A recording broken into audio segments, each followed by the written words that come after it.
Twitter is one of the most influential social media platforms in the world.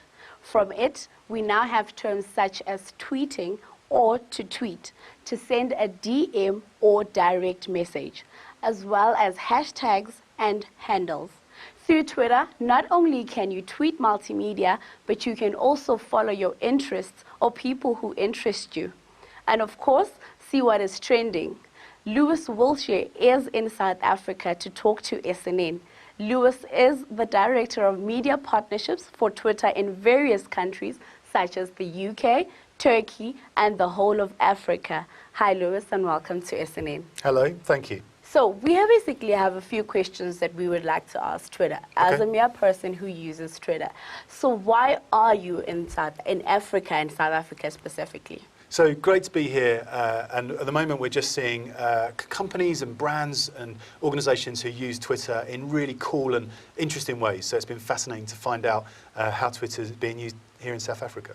Okay, so what was the initial intention of Twitter and how did this come about? So Twitter was formed in 2006, so it's still quite a young company. Yeah. And I think it's grown into some amazing ways. And I think actually all of our millions and millions of users around the world have started to use Twitter in ways that we probably didn't always expect. And certainly the founders who created Twitter right back in 2006 maybe didn't expect and anticipate all of the ways it would be used, but certainly I think one of the things that's always been special to the founders and to the company overall is giving everyone in the whole world a voice and that principle of open and free speech. Okay, so you determined Twitter as a voice for everybody on the platform. I think Twitter gives people a voice, certainly. I think the fact that Twitter's free and open to use, anyone can sign up. All you need is an email address and a username to get started, and then you can just start following anyone that you're interested in. But it also gives you a voice as well, so you can project to the world and it gives you a platform. Okay, and how does one integrate Twitter into everyday life? So the great thing about Twitter is that you make it whatever you want it to be. So whatever it is that you're interested in, Twitter will get you closer to that. If you love soccer, if you love rugby, if you love music, if you love a certain pop band, whatever it is that you're interested in, Twitter will get you closer to that thing. So you just sign up and then you start following all of your favorite accounts, and then you'll have an incoming stream of information which is personalized just to you. So with that streaming of so much information at your disposal, there has to be some misbehavior in that. So how do you ensure people behave themselves on Twitter, such as preventing cyberbullying and the likes that happen on the platform? Right, so there are clearly stated rules on Twitter when you sign up. So the website has very clear rules that when you sign up for an account, you agree to. But in addition to that, it's worth saying there are over 500 million tweets every day on Twitter, so 1 billion tweets every 2 days, and the overwhelming number of those are, of course, very, very positive. Okay, so we have seen in the growth of Twitter, broadcasters using Twitter a lot. So how can broadcasters use Twitter for real-time news reporting, and how do you think this affects journalism and citizen journalism in particularly?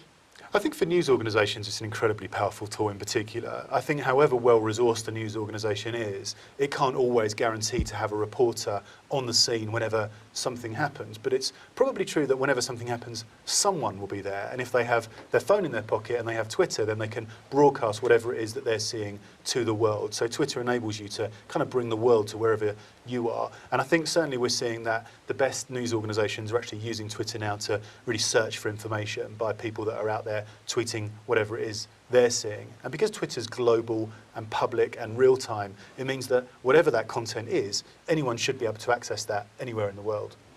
All right. And so what do you think is the best way of ensuring authenticity of content on Twitter? Because I might be at home and I see a tweet from a very famous sports person or a broadcaster, and I might think to myself, oh my God, is this true? Or, oh my gosh, this has happened. So how do you verify the content that you actually receive from Twitter? So we've given a little blue check mark to some of the best known, most famous celebrities or news organisations or TV companies. It means that as a fan, when you use Twitter, whatever it is that you're interested in, you sign up and you start searching for the names of your favourite singer, your favourite sports person. When you find that person, if it's a famous person, if you just look for the little blue check mark, then you can be reassured that Twitter has verified that that is that actual account and that it's genuine, and then you can start following away. So Twitter is very big. It's very big. Well, people everywhere use it, especially young people. And you find so many names that people just come up with. So tell us more about the evolution of direct messages instead, in particular, because recently Twitter invented a feature, well, you could turn it off on, and you could possibly send DMs to people that you're not following. So the evolution of DMs, hashtags, why the @ symbol was used for handles, just how did that happen, and how's the evolution of that coming through? Yeah, absolutely. So for those people that don't know, who don't use Twitter yet, Twitter is an open, global, real-time communications platform where anyone can broadcast to the world and have their voice and have their say. But it's also important sometimes to have private conversations, and sometimes you may want to take a piece of content that you've seen on Twitter and actually share it with a friend offline. So direct messages is a way that you can send a private message to either one person, one-to-one, or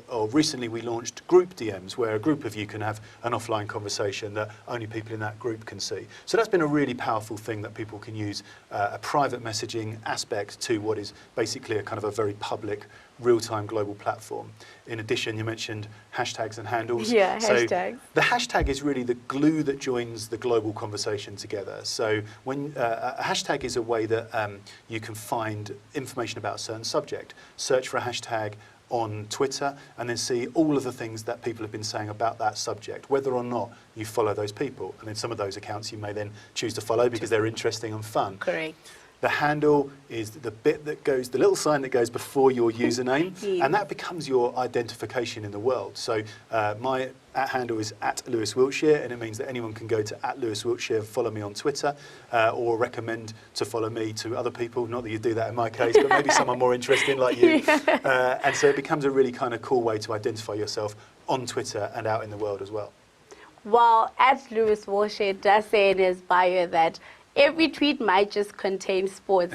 So you are a big sportsman, I would assume. Big sports fan. And actually, that's one of the things that we see all over the world, is that people use Twitter to connect to whatever it is that they love. But in a lot of places in the world, that does happen to be sports. So we know that here in South Africa, people are following the cricketers and the soccer stars and the rugby players.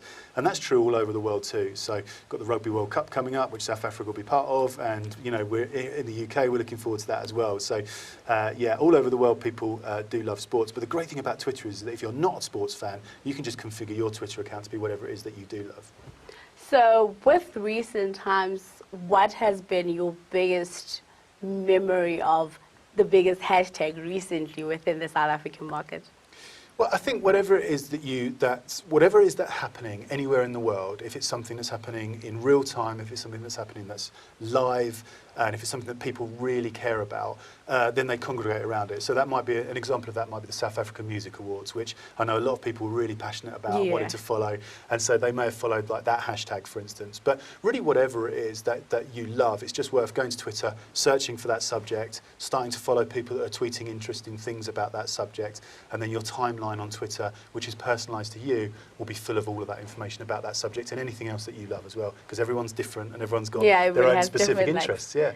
So moving on forward, what can we expect from Twitter?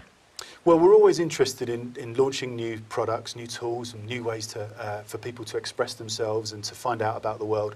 In March, we just launched Periscope, which is a new app we're really excited about. It's a live video streaming app which enables you to live stream whatever it is that you're seeing to the world. So it's an incredible tool for getting closer to someone that you follow, because you can actually see their world just as they're seeing it live and in real time. So as well as checking out Twitter, definitely encourage people to have a look at Periscope, and you can bet that we'll always keep launching new cool stuff as well. All right, so you heard it here on SNN. That was Lewis Wiltshire, who's the Director of Media Partnerships. So keep your eyes out for Twitter. You might just be making a phone call on Twitter. Thank you very much for joining us, Lewis. Thank you. Thank you.